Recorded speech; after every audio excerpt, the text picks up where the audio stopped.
Hi, I'm Mike Justison. I'm a faculty member in the W. Booth School of Engineering Practice and Technology, and I'm joined by Arlene Dosen. Hi everyone, so pleased I could join us today. Arlene's the manager of Engineering Co-op and Career Services, and we are going to explain in this short video how you satisfy your 8-month co-op requirement for the degree completion programs in the Bachelor of Technology. So if you are in civil, manufacturing, energy, or software, this video is for you. So Arlene, there's 3 ways you can satisfy this 8-month co-op degree requirement. What are those ways? So very briefly, just 3 ways in which you can do this. So the first would be if you, through your advanced diploma studies, have already completed 8 months of co-op or have graduated with a co-op designation, you're all set. The second way is through a prior learning assessment process, and we can speak in detail about what that entails. And then the third way is actually undertaking a co-op work experience, so either 2 4-month work terms or 1 8-month work term. Okay, so let's talk about each of those 3 options in a bit more detail. The first option you mentioned was that the students can receive credit for the co-op they did in college.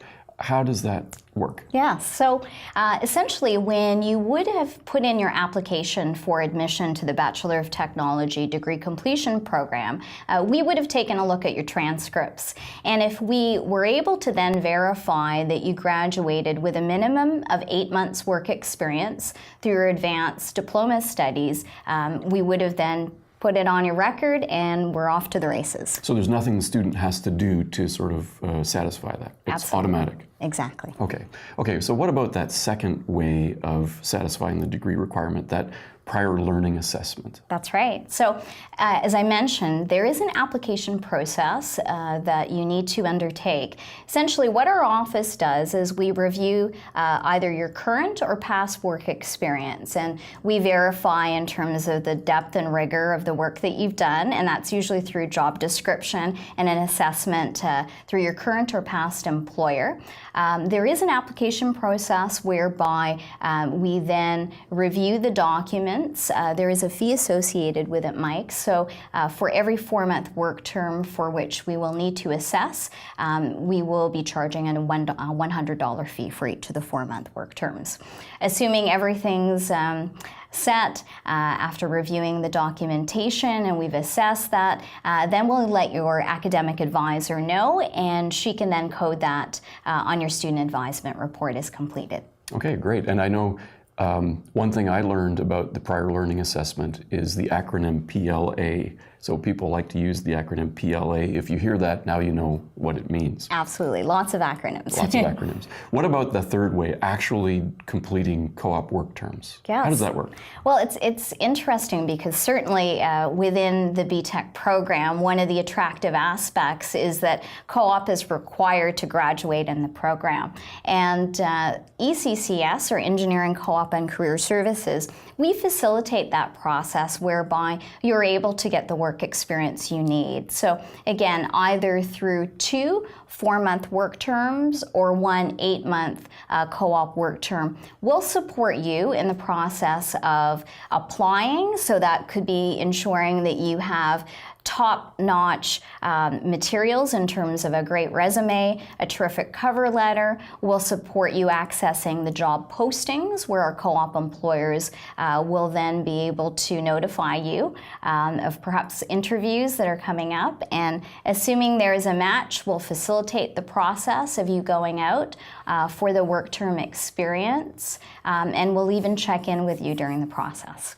That sounds great. There are some details, though, about exactly when the student can go and do their work term. What are the details? Absolutely. So the optimal case, and the one that we ensure that meets the requirements of the employers, is that you need to have completed through your course of study a minimum of 8 courses. That ensures that you have the knowledge and the depth that employers are expecting when you're out undertaking the work term.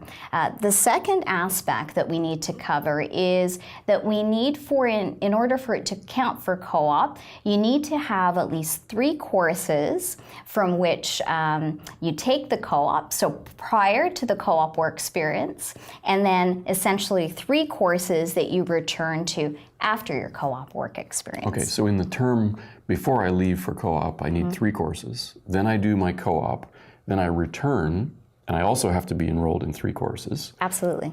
Students always ask, can I take courses while I'm doing my co-op placement? That's right. Excellent question.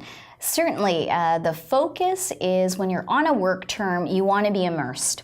And so while we strongly recommend that you really focus on the work experience, for many students who are excellent time managers and are really keen about taking courses while they're on work term, we will set a maximum of 1 course while you're on co-op for us in order for you to be able to continue in the program. I think employers would probably like that as well. They would like the students to be focused on their work. Absolutely. Okay, so if students have questions about co-op, who do they ask? Where do they go? Well, we would really warmly welcome students to come to visit us. So I'll give you our website address. The office is open Mondays through Fridays from 9 a.m. to 4 p.m., but certainly we're very willing to meet with you after hours by appointment, knowing our DCP students have differing schedules. Our website address with more information about our services and offerings is accessed at www.eng.mcmaster.ca and /ECCS, and that's for Engineering, Co-op, and Career Services. Okay, that's great. I think this has been very informative. I hope that everyone's learned what they needed to learn about satisfying the 8-month co-op work experience. Thank you, Mike, and we look forward to seeing all of you in our office.